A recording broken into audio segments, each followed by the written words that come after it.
இன்னைக்கு வீடியோல நான் புளிக்குழம்பு வைக்க போறேன். அத நான் உங்ககிட்ட ஷேர் பண்ண போறேன். தெரியாதவங்க நீங்களும் தெரிஞ்சுப்பீங்களா? அதுக்காக வந்துட்டு ஒரு வடச்சட்டியில 2 ஸ்பூன் அளவுக்கு நான் எண்ணெய் ஆட் பண்ணியிருக்கேன்.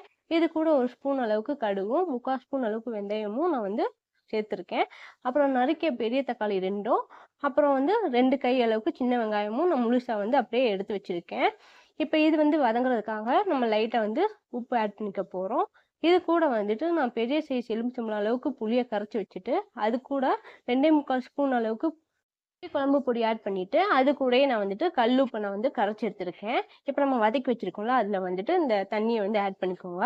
இப்ப மீடியம் சிம்ல வச்சுட்டு, கொதி வர வரைக்கும் நம்ம அப்படியே விட்டுறணும். தேவைப்பட்டா 1 ஸ்பூன் எண்ணெய் கூட நம்ம ஆட் பண்ணிக்கலாம். இது நல்லா வந்துட்டு 10 நிமிஷம் கொதிச்சதுக்கப்புறம் லைட்டா வந்து கெட்டியா இருக்கும். இந்த ஸ்டேஜ்ல வந்து அடுப்ப ஆஃப் பண்ணோம்னா கரெக்ட்டா இருக்கும். அவ்வளோதான், இன்னைக்கு நம்ம ஈஸியா வந்துட்டு புளிக்குழம்பு வந்து ரெடி பண்ணியாச்சு. உங்ககிட்டயும் புளிக்குழம்பு பொடி இருந்தா ட்ரை பண்ணி பாருங்க. நெக்ஸ்ட் வீடியோல பார்க்கலாம்.